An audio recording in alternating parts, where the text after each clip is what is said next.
The administrative body of an apartment complex wishes to develop an organized system for car parking.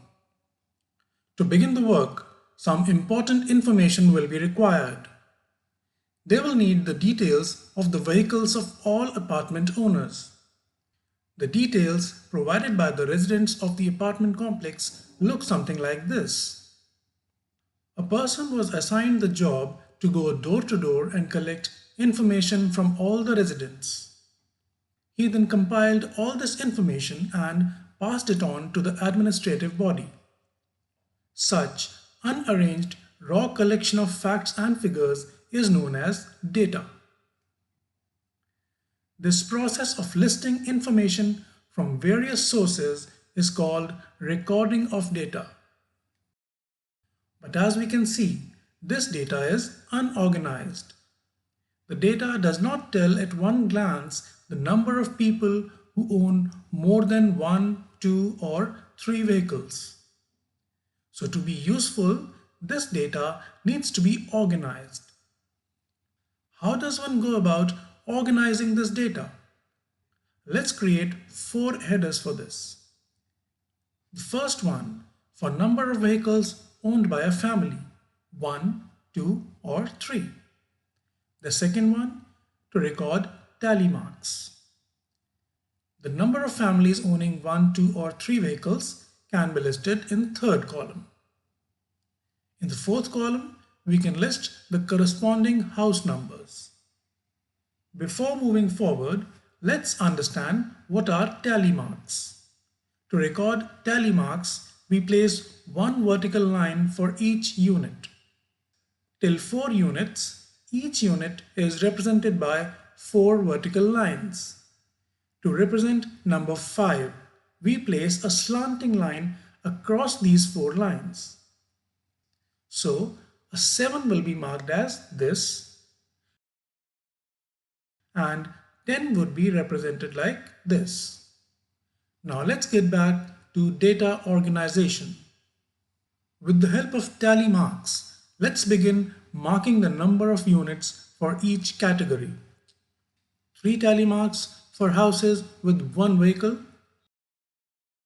5 tally marks for houses with 2 vehicles, and 2 tally marks for houses with 3 vehicles. These tally marks are then counted to know the total number of units for all categories. And lastly, we can mention the house numbers for all the 3 vehicle categories.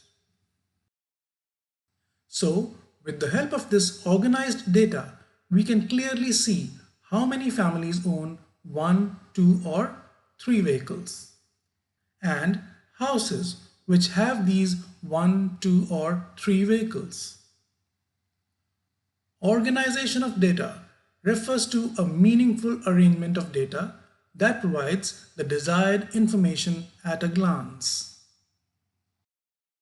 Data can also be represented graphically. Data expressed in form of pictures are understood faster and remain in memory longer. 2 common and simple graphical representations of data are pictograph and bar graph. A pictograph is representation of the data with the help of pictures, and a bar graph is representation of data with the help of vertical or horizontal bars. Let's have a look at this pictograph. It shows the number of school buses different schools have. We can see there are 8 buses in school A, 5 buses each in school B and E, 4 buses in school C, and 6 buses in school D. The pictograph also clearly tells us that school C has least number of buses and school A has most buses. An important element in a pictograph is to determine the number of units represented by one figure or image, which is called the key. In this pictograph, it says that one image represents one bus. If the numbers in the data are small, we can go for smaller representative numbers like one image equals 1 unit. But if we are dealing with large numbers, we can assign larger numbers for an image, like one image is equal to 10 units, one image is equal to 100 units, or even one image equals 1000 units. Now, let us make a pictograph. A school has 4 buses, all in different colors. These colors are blue, red, green, and brown. The numbers of students traveling by each bus are different. We have got the organized data that shows us the number of students for each bus. To make the pictograph, we begin with creating 2 columns. In the first one, we write all the 4 buses, blue, red, green, and brown. In the second column, we are going to represent the number of students with the help of a picture of a student. But first, we have to decide how many students one picture will represent. Let us say one picture represents 10 students. Now, in the first row for blue bus, we have 80 students. So, we place 8 pictures to represent 80 students. Similarly, in second row for red bus, we have 50 students. So, we will place 5 pictures to represent 50 students. Now, in the third row for green bus, we have 45 students. For the count of 40, we will place 4 pictures, and for the rest 5, we will place half a picture. So, we will place 4.5 pictures to represent 45 students. In the last row, for the brown bus, we have 60 students. So, we will place 6 pictures to represent these 60 students. So here we are. Our pictograph is ready. Now let's move on to bar graph. A bar graph is the graphical representation of data with the help of horizontal or vertical bars. Let's take up a set of data to understand this. Here are the number of medals won by XYZ school in the national championships over last 4 years. Let's represent this data through a bar graph.